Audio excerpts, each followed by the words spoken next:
Hi, Monica. Welcome to the Women Awaken podcast. Hi, thanks for having me.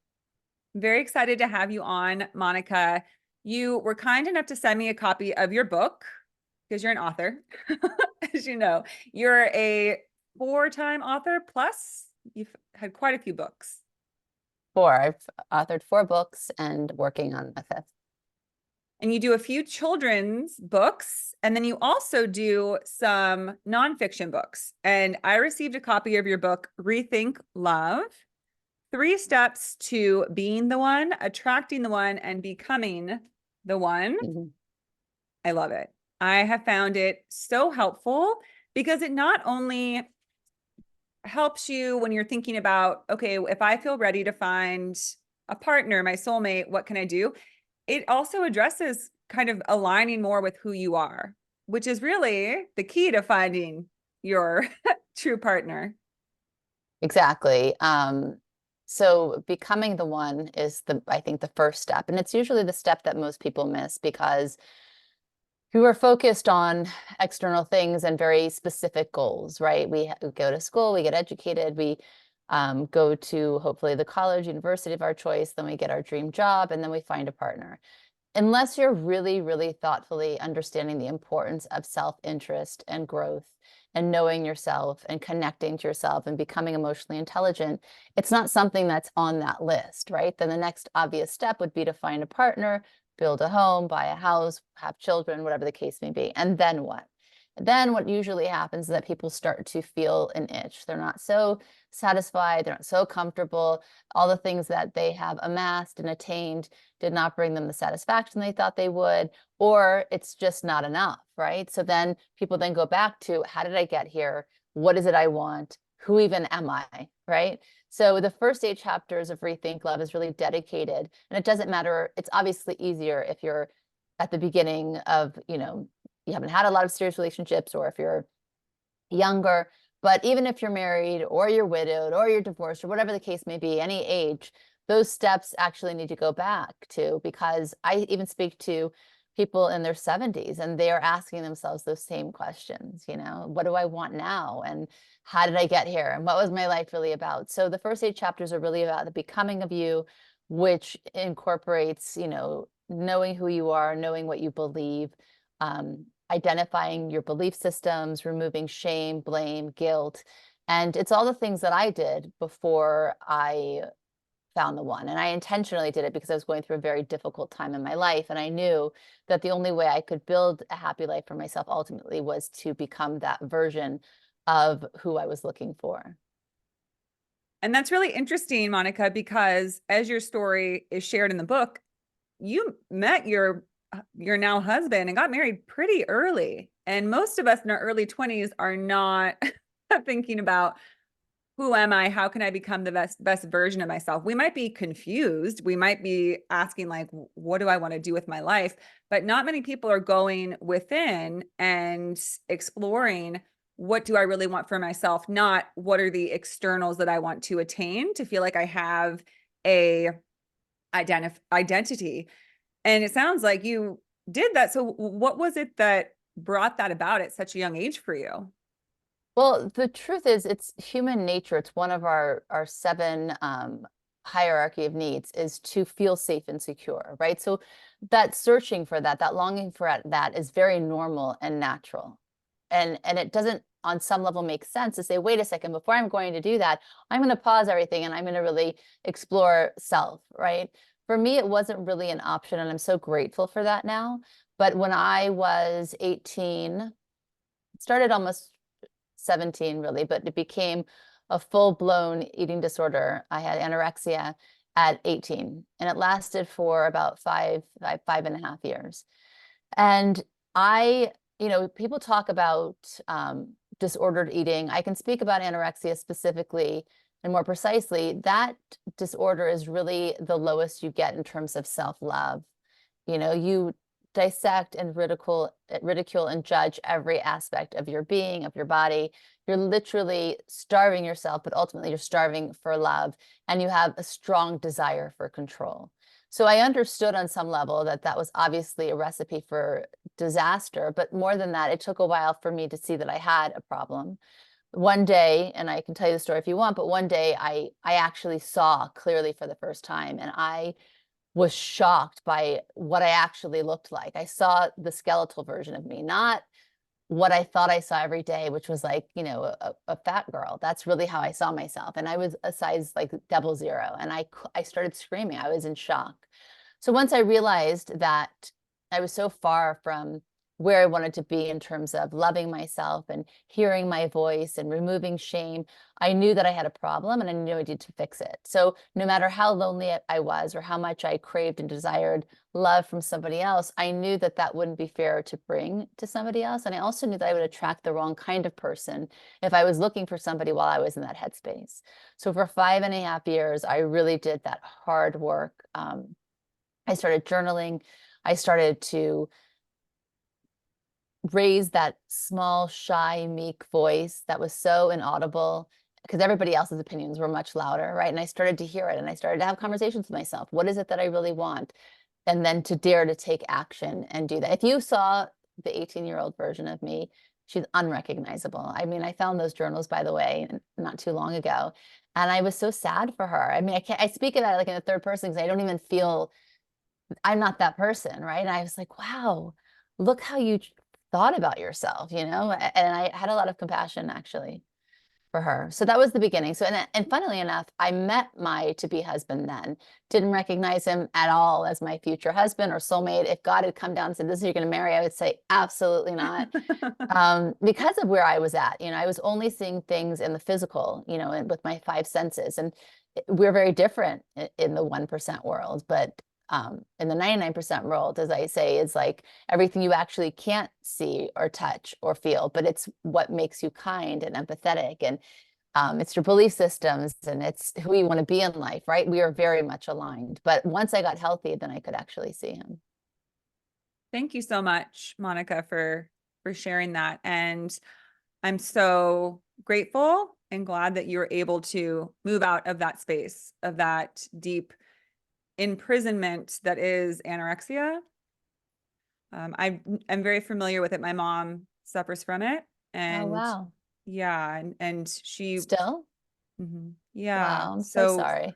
yeah, and so it makes me curious about why some people are able to, because I also now I'm able to specialize in eating disorders and anorexia and work with people on that as a therapist. And I obviously saw it through her, but I had an experience, I had an eating disorder for 15 years. And I also sort of had a moment where I realized that this isn't about my weight and it's not about my body. And wouldn't you know, it took 10 years to realize that. I really just wanted a certain body type. That was it. No, nothing else. It wasn't anything deeper than that. I didn't realize that any attachment we have external is always trying to control something that's within. And it all comes down to love, as you said. That's really all it ever is if I just get this right, some part of us believes that maybe we can be loved or we can love ourselves. I think that's more of what it is. If That, I'm this enough or that enough, you can fill in the blank, then Mhm. I will be worthy of, and then fill in the blank. And people search for that their whole lives, even if they don't have anorexia, it could be a different kind of um, thing that's Anything. plaguing them, right? I'm curious, did your mom develop anorexia after she had you, or was kind of something that lingered for her throughout No, it her was life? before. She also developed it around at 18. She was a professional ballerina Mm. and she was able to get well enough to be healthy, to be functional, but she could never really let it go in terms of always keeping that deep restriction and has stayed at a very low weight, but again, healthy. And she goes to the doctor and she checks out, but she still has to live in that mental imprisonment of having to be that, whether it's that mentality of like the good girl doing everything right, being perfect so that you can be loved. And it's obviously tragic and breaks my heart. And it makes me think a lot about what it is that other people are able to have, that they're able to have the fortitude to realize that that's an illusion and that it's something that we're trying to externally fix so we can feel better internally.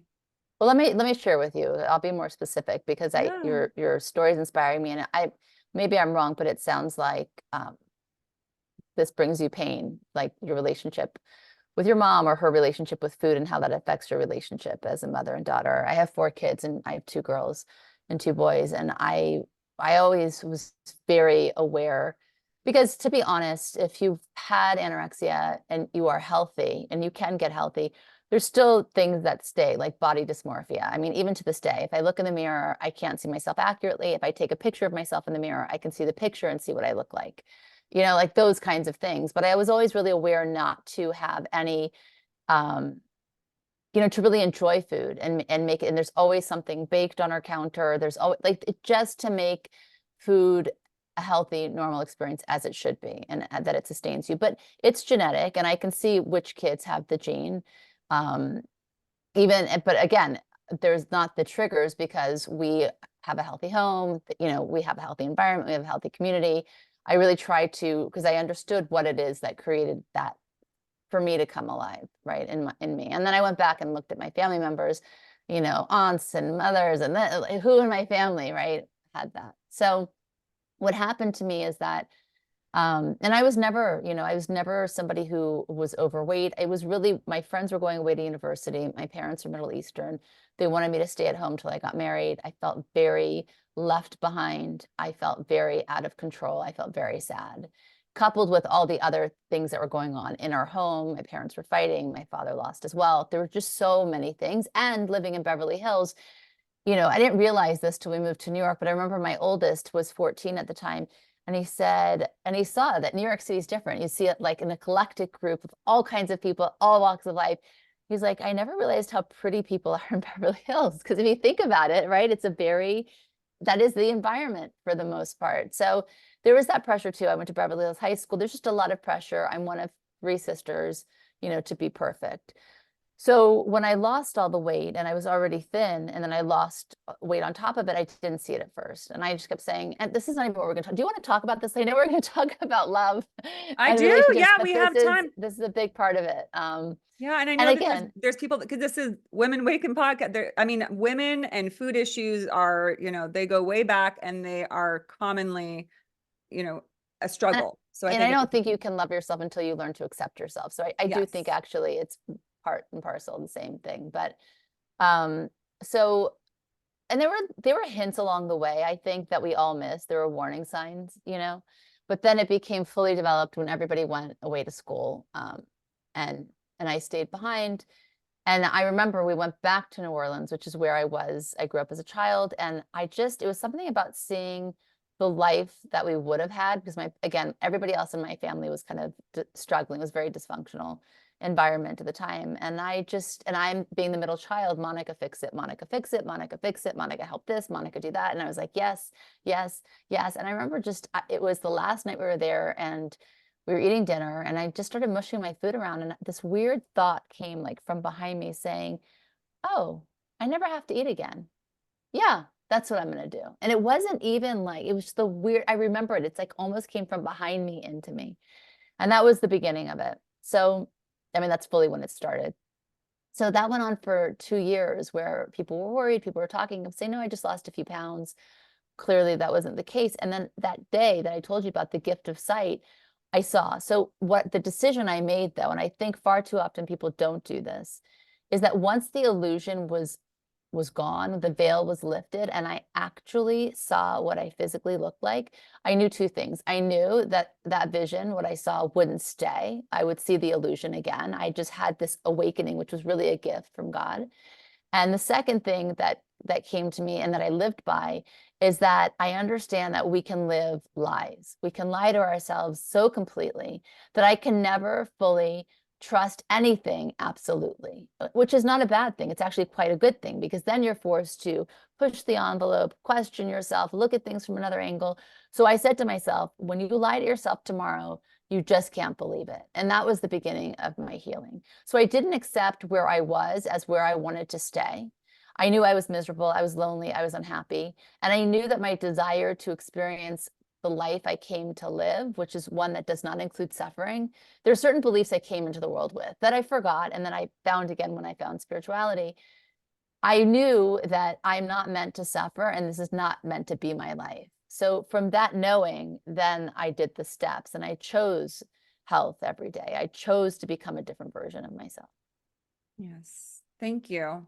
Thank you for sharing that. And I think that that is inspiring to hear because it really does just come down to a choice, right? That we have to make. And I often offer that when I'm working with people, and it can be whether they're in the midst of an eating disorder or a substance abuse addiction, is that there's always two choices every day to act and think in a way that ascertains and relates to your addiction or disorder, or to choose health and to choose recovery. Because every single little thing, as you know, when you're suffering with restriction, it's like, well, maybe I can just skip breakfast. And you're like, it's an innocent thought. It's not. It's down the path of going right back into that safe, sort of cave of a disorder. So, and I don't want it to sound so simple, like it's just a choice, but it does start with a choice. And to your point, when you have those thoughts, right? This is what everybody is responsible for themselves. When you have that thought like, oh, I'll just skip breakfast, or, oh, I'm just going to skip dinner, or I'm going to have like, no fat today, or whatever the thing is that you're restricting from, pause and say, okay, what is the thought that I'm having? Or what happened 5 minutes ago or an hour ago, or what triggered that? There's always a starting point. So I really became an investigator into, because I had to get to know myself. I had to get to know myself so I could learn to love myself. What is it that is affecting me? What changes my mood? What changes my thoughts? What thoughts are real? What are not even mine? They're just negative belief systems I picked up as a child. So I really started to, as if I was the most curious thing that I wanted to know about, right? Self-interest, because it's not even self-care. It's really being so interested in who you are so you can identify who you want to become, and then you take actions to become that. That's really the formula. Yes, yes, definitely. Definitely. And I also found it helpful as I was deciding to be healthy and to love myself, was to recognize when the things I were requiring or asking myself were not very nice, right? Like if it was look in the It mirror could be being like, so mean. well, yeah, right. Like, well, you can't wear those pants because you look gross. And I would say, that was not very nice. Like, Who said that? yeah, like Get out of my not a head. very kind thing. Like, why would I want to have that relationship with myself? Is what I started asking. Like, is this how you want to relate with yourself? Is to be this critical, to be this rude? Do you think that that's conducive to having a loving, safe space within you? And I had to sit there and say, no. But then I realized, but I don't know how not to do it because I had done it for so long. Right. Right. So I think also what helps, like in those situations, is to focus on what you want, right? So Yeah. let's say you look in the mirror and you're like, you're just so lazy and stupid. You have no discipline, right? Let's say. And then at the same time, your goals for that day is to, work on a book or whatever it is that you're trying. So if you have that narrative in your head that you're lazy and you're stupid and not disciplined, are you going to manifest your goals? So I think that what happens is if you're super clear about what you want to achieve, and I often teach this, I call it to be versus to do. We're very good at creating lists. Like we have our to-do lists, right? And the list usually, it's not that important. We can take it or leave it. Does it really matter if you do X, Y, and Z on a Tuesday, or you clean the closet, or you might feel accomplished, you might feel good about it, but does it really affect your life? But if you focus on being, I want to be somebody who is kind to myself. I want to be somebody who is strong and compassionate. I want to be somebody who is disciplined and follows through. Then you have your to-do list, right? Because often we try to do things and create things and have goals, but are we the person? Have we become the person that can actually do those things? Yes, absolutely. And it's such a powerful shift. A quote that I love that relates, I think, to an eating disorder is, I think it's attributed to Coco Chanel. I don't know if it was actually her, but she said, what a freeing day it is when you decide to be someone rather than something. Mhm. And that really hit me when I was in eating disorder treatment, was I realized I've always just wanted to be something. But as you're speaking to, when you realize that the most powerful thing you can ever do is decide what you want to be, because that's eternal, that's within you, that has no end. There's no end to how loving you can be. There's no end to how compassionate you can be. Mm. How pretty you are, that depends on what other people think. And if you're going to Also, go, if you're going to stay there, like, how are you going to feel when you're 80? yeah, what do you do then? Just hang it up and hide away?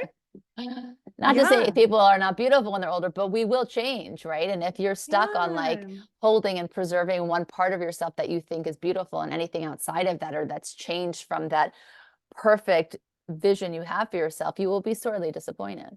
Yes, absolutely. And so when you make that shift and start thinking about what do I want to be, then you really start to, it can be very exciting because you're like, what do I want to develop? And I don't need anything else outside of me to acquiesce and to align with it. I get to invest in it because everybody has love and a heart and integrity, beautiful qualities that are all your own that you can build. And it doesn't make you at the whim of things outside of yourself. Mm-hmm. And this also aligns, Monica, we can switch back into sort of the love stuff, which is you make the point in your book. You say, you can't give what you don't possess. And so often you also speak of the Cinderella complex, how so many of us girls are like, okay, I'm ready. I'm going to, my hair's done. I'm ready for my Prince Charming. But the fact is that when we don't truly possess an ability to love ourselves, we're not going to be able to give that to somebody else. Because like an eating disorder, to me, that establishes a sense of conditional love. I like myself when I'm thin. I remember someone saying that in a group. It was, an eating disorder support group. And they said, yeah, but what am I supposed to do when I only love myself when I'm skinny? And it was so simple, but so powerful, as so many people are stuck in that. So how can we really love somebody else unconditionally if we can't do that, if we don't possess unconditional love? And it's such a barrier for so many people because, again, it becomes external. We think if we look the right way, if we say the right things, we can bring in our soulmate. But it's not really going to be your soulmate if you're thinking that you can give them something that you can't give or possess yourself. 1,000%, because you attract somebody to the level of where you're at. And that's why so often people who never really found themselves in the first place, 5 years down the line, 10 years down the line, like, I don't really have anything in common with this person anymore. Why? Because you didn't look at who you wanted to become. You looked for where you were at in that moment, not thinking, is this somebody that I can grow with? Is this somebody who has the same desire to do whatever I want to do in the future? So it's such an important, again, step where people aren't really looking that far in the future. And you mentioned unconditional love versus conditional love. And I think that it's one of the biggest mistakes we make, right? Conditional love is how a person makes you feel, what they give to you. Even if you don't feel pretty, but they think you're pretty, well, then now you feel pretty. But then if they're not there anymore, what are you going to do, right? So the condition is very much an exchange. You make me feel, I give you this. Unconditional love is you love somebody simply because they exist. You love their essence, meaning that your desire naturally, because you love them so completely, is to give to them even more than to receive. And then what happens is something really beautiful. Their desire is to give more than to receive. And so then you have the synergy. And I give this story in the book about my father, and I didn't realize it until he passed, but he really offered unconditional love. There was nothing that even if we made mistakes, I mean, he was very loud about it and he wasn't always the greatest about how he handled it, but there was nothing we could do, me or my sisters, that would make him stop loving us. And I remember when I was in the throes of anorexia, I had a great idea to hike the Grand Canyon, rim to rim in one day. Not recommended, by the way. And he was a diabetic. It was very hard for him. And we went with another friend that was a diabetic and then another friend that was in his 40s. And I later looked this up when I was writing the book, that what's the best way to hike the Grand Canyon? So they say never do it rim to rim, which is basically you start at the top, you go down to the Colorado River, and then you hike back up, which is about an 8-hour hike fully, if you don't stop, which we didn't. We literally did not. And we didn't have enough food, we didn't have enough water, and it was the worst months to go in. They're like, do not go in this window of time, which is when we did it. My point, though, is aside from being a very stupid thing to do, it's actually one of the greatest things I did at the same time. But my father, he didn't judge me about what I ate or didn't eat. He didn't question me about my caloric intake. He didn't pressure me in any way. He stood by my side. He saw what I was doing was hurting myself. It caused him pain, but he put me first before himself, right? Which is really, really selfless. And he even did that journey with me, even though everybody's like, why are you doing this? Why are you indulging this? It's unhealthy for her. And honestly, it was one of the most profound experiences I had. And it was really the most, until that point in my life, I had never felt so loved, really, and seen, because he knew I needed it for a bigger reason. It was a very spiritual trip. It's So beautiful. that's how I would explain unconditional love. Yeah, that's a fantastic example. And I have to say, I was like biting my nails reading that part of the book because I thought, oh my gosh, you guys did the whole thing in one day and you were at the heights of your restriction and he had his own health issues. I was like, oh my gosh, because they do say they're like even people of good health and experienced hikers don't do it. So I was relieved that you all made it out okay. When I got out, I turned back. It had just turned dark, and I saw a bunch of reflective coyote eyes. And I remember I said a prayer. Like I was like, wow, this is not, it wasn't obvious that this would have ended well, actually. Wow. That's just an incredible story. And I can imagine that must have been a pretty spiritual experience between you and your dad and to make it all that way. You must have been exhausted as well. 8 hours of hiking. Yeah, I mean, I only had a liter and a half of water, 2 liters, and my collarbones dented from the backpack just from that because I was so emaciated. It's still dented. It never actually came back fully, but Wow. um, yeah, I remember sitting because then we flew back because we were in LA. We flew back to from Arizona, and I remember just I couldn't even walk off the flight after I sat on the plane, and then we tried to get off. I was like, oh. But then I later ran marathons, and I guess it's part of the head thing, right? Like I dictate when my body's. That's just what I train myself, I think, through the eating disorder. Like I tell my body when it's tired, not the other way around. Now I'm much Yeah. healthier about it, but that was not a hard, it's a lot of this is mental, right? Yeah. Yeah, absolutely. And another thing, Monica, about what you described that I think is really beautiful is that story illuminates the idea that unconditional love isn't always very emotive. Like, I love you so much. Sometimes it really is just an allowance of letting someone be exactly who they are, where they are right now, and and letting them know that they're there with you and just being a presence, a non-judgmental, allowing presence. Letting them have their journey, but standing by their Mhm. side. It's a very hard thing to do. I hear, and I'm sure you do with what you shared earlier with addicts. You see somebody or eating disorder, anytime you see somebody you love harming themselves, right? Often people, I've tried everything, they don't listen. I'm ridding my hands. I'm not going to indulge this, but they're not doing this by choice. This is not a choice, right? So I think unconditional love, again, it's one of the hardest things to do. But I think, and it's funny because a lot of parents think they do this with their children, like, oh, I love my children unconditionally. Actually, I'd argue that because the truth is they're an extension of you. And you're so proud that this thing that you love more than anything came from you. And you're very invested in how they grow and their outcome. What happens when they hit puberty and they start pushing back? And do you really feel the unconditional love? How does it feel then? I have children at a very big, wide range.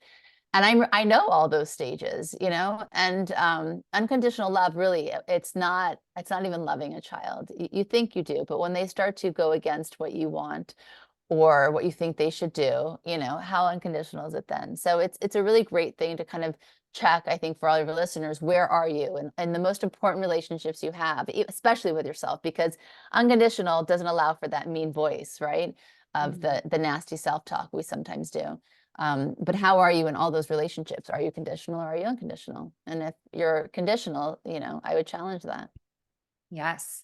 And I think it's also kind of a surprise to people when it comes to romantic relationships that unconditional love doesn't, again, mean like just always being really attuned with each other and just lovey. It means like even when this person grosses you out, even when they annoy you, that you don't have to love that, but you have that, like you said, you just loving their essence and saying like, even if some days you're like, oh my gosh, what did I do? Is this the right one? But you still allow for that to be a part of the love you have for them.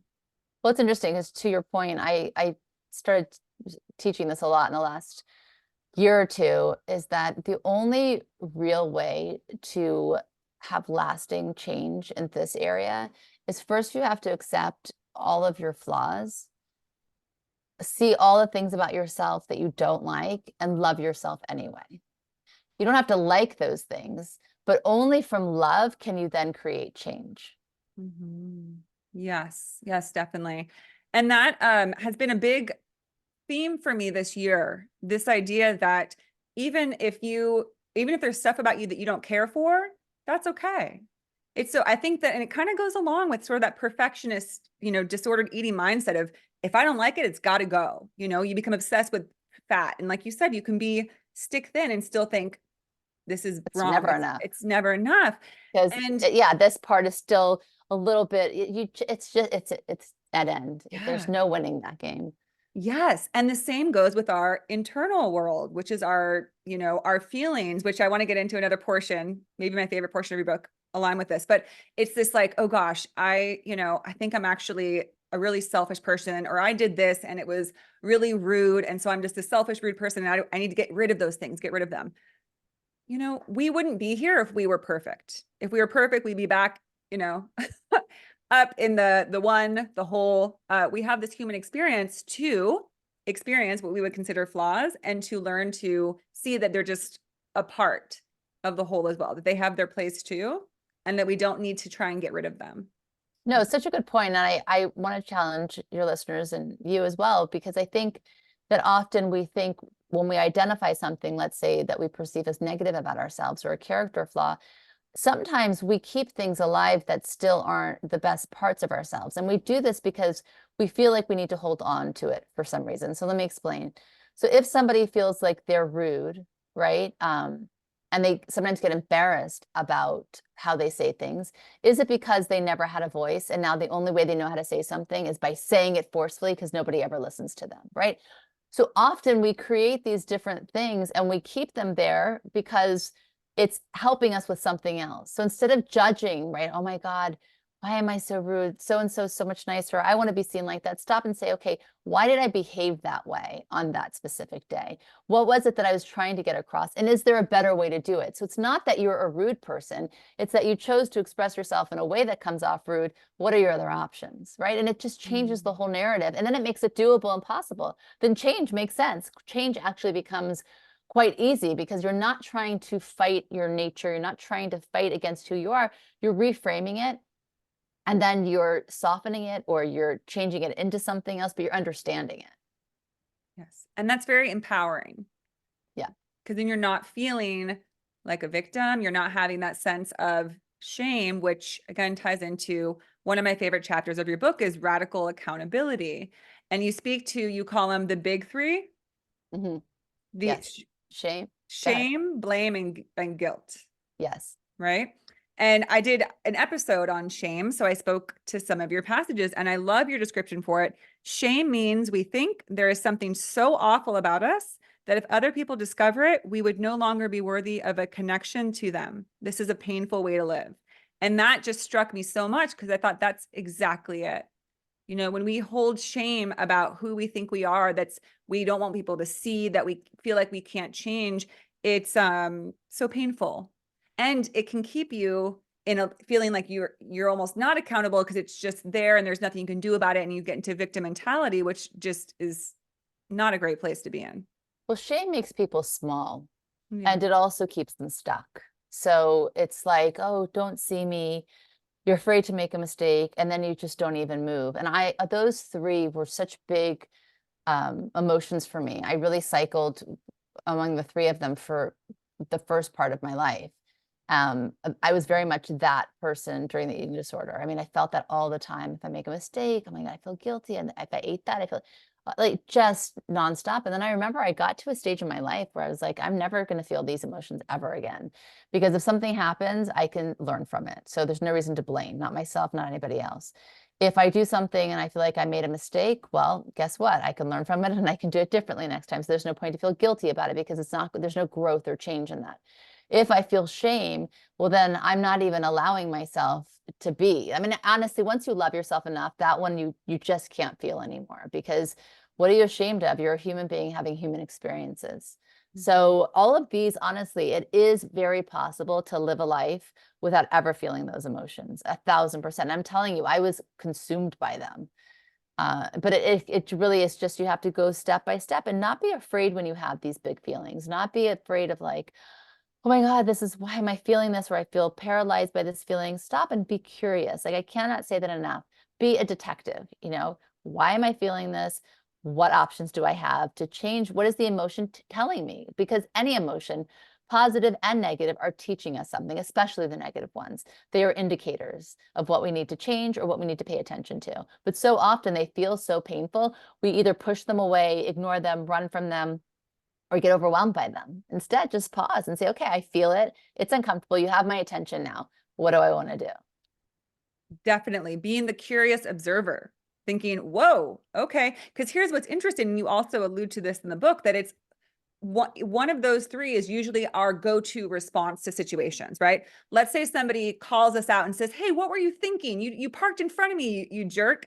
And some people jump into defensive mode. They blame. It's your problem. The other person feels that shock of shame, or they feel sick to their stomach and they think, oh, I knew it. I knew it. I'm a terrible person. I parked in front of them. Just as you spoke to, it has nothing to do with reality. It's just what was maybe imprinted in you emotionally, usually from a young age, that something happened and you're either hyper vigilant and defensive, or you take it personally, right? And you feel like it says something about you. So when we get curious, we can see like, wow, how fascinating that this, you know, relatively neutral event happened and I took it this way. And just as you spoke to, we empower ourselves when we decide, I'm going to shift this automatic response. I've identified it. And now once you identify it, you begin to work to shift it, because you realize it wasn't actually true of the situation. It was just sort of what your body has gotten used to doing in those situations. And it's not really you. It's not the truth. Your essence, your soul doesn't have any of these issues. These are just things that have been piled on over years, over time. And if you don't accept it as you, then it's easier also to shut it and to change it. Yes. And Monica, another thing I want to talk about, because it also kind of comes down to automatic responses and stuff that are ingrained in us, is you speak about the idea of ego-based love. And I want to explore this because I've talked about this a lot on the show, because I had a big aha moment last year where I realized, oh my gosh, these men that I'm interested in, it has nothing to do with my heart or my unconditional self. It has to do with what I feel is defective or deficient within me. I think they're going to fix it. And that's ego, right? When you're like, please choose me. I hope it works out with this person, but you don't actually consider who they are. And if you would ever love them unconditionally, or if you really feel like a genuine connection, it's just like, I want this. I want them to pick me. And to me, that's what ego-based love is. And when I had that awareness, I decided I am releasing attraction to anything that is not love. When it feels like that, could you describe ego-based love, where it's like, you get all excited. It's like the roller coaster ride. It's, it's intense, it's invigorating, but that's not really what usually leads to the, long, consistent love. Yeah, I mean, the thing is, when people think about ego, sometimes they get confused because there can be an inflated ego or a deflated ego. And they express differently, right? And we need a little healthy ego, but often the ego is what gets in our way, leads us astray, puts us in the wrong direction, focused on the wrong things. When we look for others to make us better, to validate us, which many people do, it's that will come to an end. It's really honestly never going to end the way that one wants it to. I often say to people, because a lot of people come to me after they've gone on dates and they're like, they have that narrative, did they like me? What do they think? They didn't call me back after 2 days. And I said, can we just stop and rethink this for a second? Did you like them? Is this somebody you want to spend time with? Would you want this person to be your friend? You are not being interviewed here. It's not like, oh, select me. And I see this a lot with like actors I work with, because they go on auditions and if the person likes them, so they're used to that. But everybody does this, right? To performing, to showing the best parts of themselves, which I always say, be you. Instead of thinking, and don't even ask yourself once, what do they like? What do they think? Be present for yourself and say, is this person feeling like there's somebody that's substantial in terms of somebody I'd like to talk to or that I could trust? And I often say to people, ask this question of yourself. Is this person, and you might not know on the first date, but you'll know certainly, within months, because often we stay long past the expiration date. Ask yourself the question, if I imagine the worst day of my life, how would this person show up for me? Because that's how you're going to know if this is actually somebody worthy of your heart and your energy and your time and your love. Yes. And could you share with the audience, Monica? I know the story because I read your book, but when you and your husband had that moment in his office where you both simultaneously realized, oh, this is it, and didn't look back, you wouldn't have had that if you went with your initial impression of him, which is, oh, there's nothing romantic. There's nothing. You were he wanted you to help him with something for work or something. And you're like, no, no, can't. And finally, they're so persistent that you did. Fun story, so beautiful. I love it. And you guys describe, which I've heard other people describe, is your hands just cross, like accidentally touched, and there was that zing, there was this connection, there was, and then this knowing of, oh, of course. Yeah, So and then we were married 9 months later. yeah, and it's wild. And it makes me think about how many people will avoid or not allow for those connections because they're so certain about their first impulse, which is, oh no, not them. For sure, not them. So, do you think that it was just luck that you guys had that opportunity to have that moment? I love this question. It's a really important one. What I don't believe in luck. But we really both individually did the hard work of becoming the person we needed to be able to be in this relationship. To Because not everybody wants that, right? People want, certain things they look for. And usually, again, it's in the 1% realm. I want to go on somebody who likes to travel, or somebody who's athletic like me, or we have things in common, which is great, but that's boring after a time, right? After I did this deep work and he was doing the same work because he was studying spiritual wisdom since he was like born practically. And we found the same path. We realized that what we had in common was everything, right? The same belief systems, the same sense of purpose, the same desires of who we wanted to become in life. And we understood we would be the best partners for each other. But again, we did that work individually with the desire to find a partner like that. I think far too often people don't really ask themselves those questions. They think about right now, what is good for right now, or what is the opportunity, or what's the smart choice, or I feel pressure because I'm a certain age, or we have so many other things at play that we don't actually say, okay, I need to take this time to develop me so that I can recognize, so I can see. How can you have clarity and see what's real if you don't know how to trust yourself? You don't know how to see the things that you need to see. And I've done this with many couples. I remember there was one student I had for years, and it was her 30th birthday. And she had taken, by the way, every advice that I had given her in terms of what to work on. She really wanted to get married. And on her 30th birthday, I said to her, you know what? I'm just telling you, you have done everything. You are ready. He's not. You're just waiting for him. It's going to happen this year. Because I'm telling you, she did every single thing, right? And I even set them up that year. And interestingly enough, because it was clear to me that that was her partner, like for life. Wait, And did they already know each other, or you knew him and you knew her and you made the I intro? knew them, they knew of each other, and they were not interested in each other. And I said, I really think you should go on a date. So they trust me, they took my advice. They got along, but then they didn't. And he decided that he wasn't attracted to her. He was very vocal about this, and that she wasn't the one. And he was like, yeah, he's not really my type either. They're both tall. So they had that going. And I was like, okay, I'm not gonna, if you don't feel it, you don't feel it. But I kept telling, like, because I know their parents, I was like, I'm telling you. Cut to a whole year later, literally, suddenly he saw her. Okay. And he's like, I think she's the one. And they started dating, and now they're married and they have a baby, and they're truly, truly for each other. So sometimes people just aren't, one's not ready, or one hasn't done the work. Both people, that's why it's so important. I mean, I cannot stress this enough. Wow. So you're a matchmaker. Yeah, I don't want that title 'cause it's a lot of pressure, but yeah, I do. I get a sense, especially if I'm around people. I do. I get a sense of what could be. But by the way, there's free will. And if a person Yeah. isn't doing the work, then maybe it's not going to happen, like, Yeah. and they'll marry somebody else and it's a different reality and it's nice, but it could have been something else too. Interesting. Also, Monica, I have to ask, is it true that you've really been to over 500 weddings in the past 20 years? Yes, and counting. I actually just did a relationship show that's coming out in a few months. It's called Oh, Rethink It Relationships. Yeah, it'll be right up your alley because we do a lot of the content from the book, and it's a studio audience, and it's really fun and what? animated. Yeah. So I start the Cool. whole thing with that. I literally have, and now my husband and I officiate the weddings together. He mostly does, and I have a part in it. And yeah, so I get to see people at every stage, literally, of the relationship, like when they're dating, when they're engaged, the wedding, after, and every energy is different at a wedding. You can really feel the couple, and what's going on. That's just a lot of weddings. Like, I That's a think I've lot been of. to like 5 weddings in the past 2 years.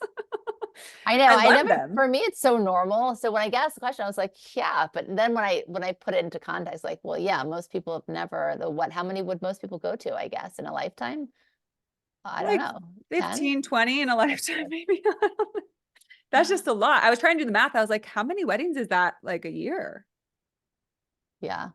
It's a lot. Uh, Wait, are all these weddings, are they clients of yours or they're friends or all the above?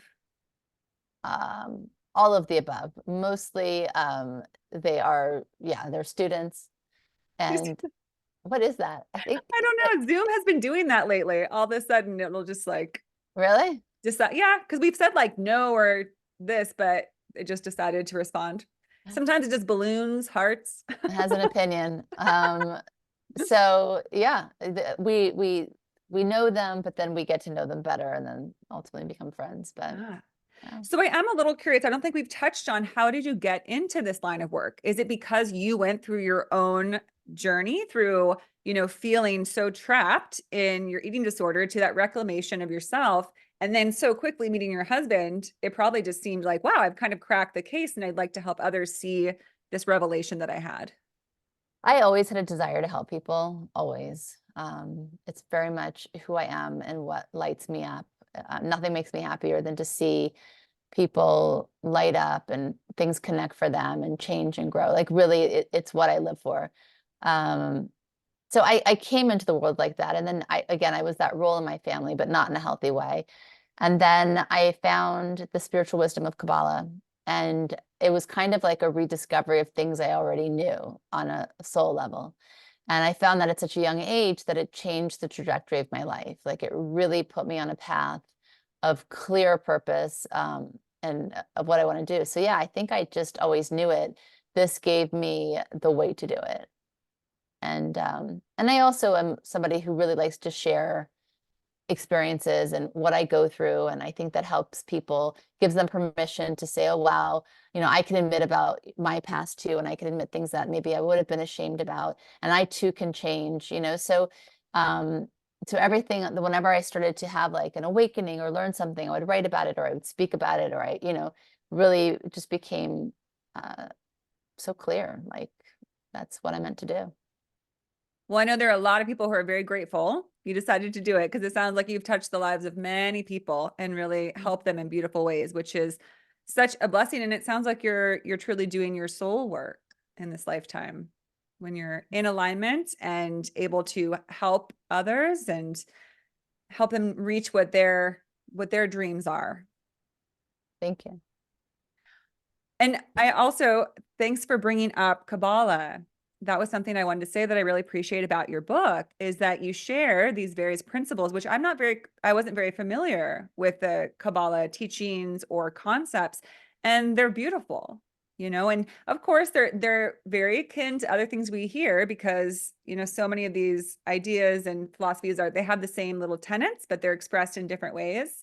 But it's very eloquent and beautiful, the different concepts that are included in this book that are Kabbalah. So it made me curious to explore that more because I I liked love it a that. lot.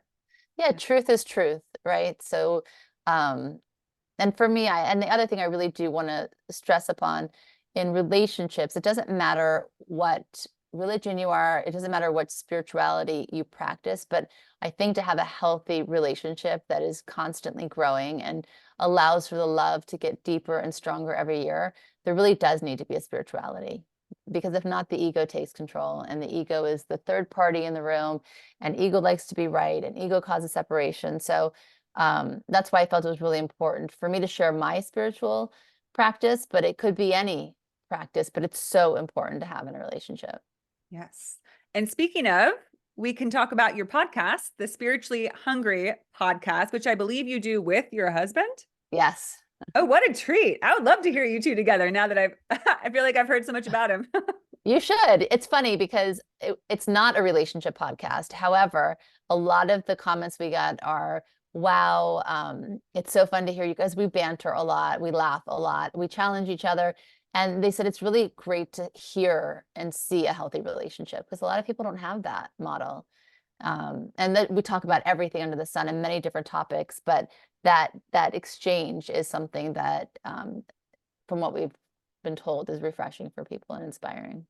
I'm sure. How long have you been doing it?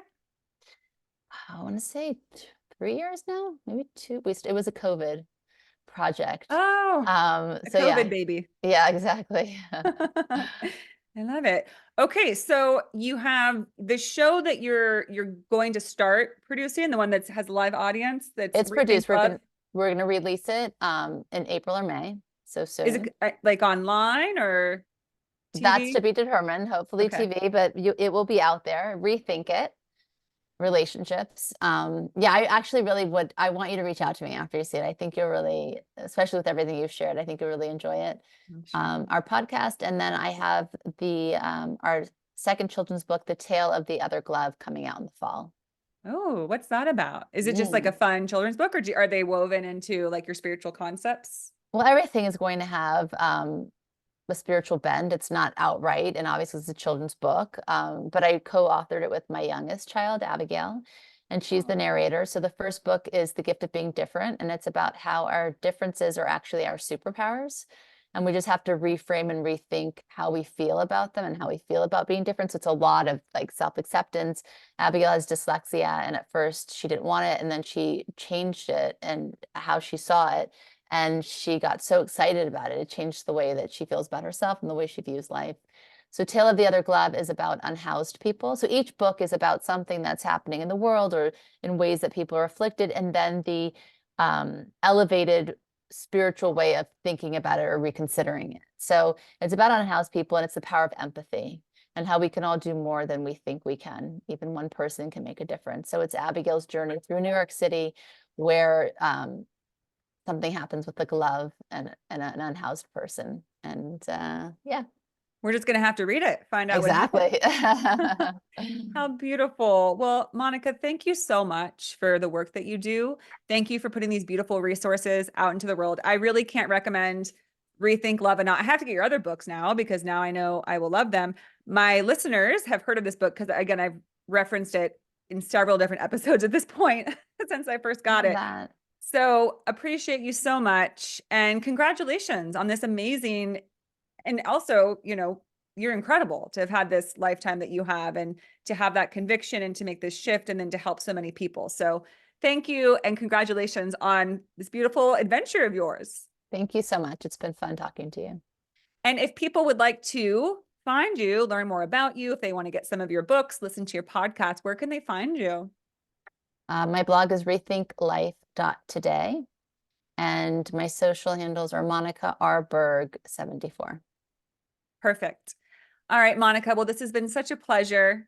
Maybe I Thank can you. have you back on after your show airs and you've got all kinds of new stuff going on. We'll have you back and we can chat some more. Yeah, I'd love that. And check out Fear is Not an Option, my other book. I think you'll enjoy that. And we can talk about fear and all the things that come along with that. I can't wait. All Thank you. right, take care. Bye.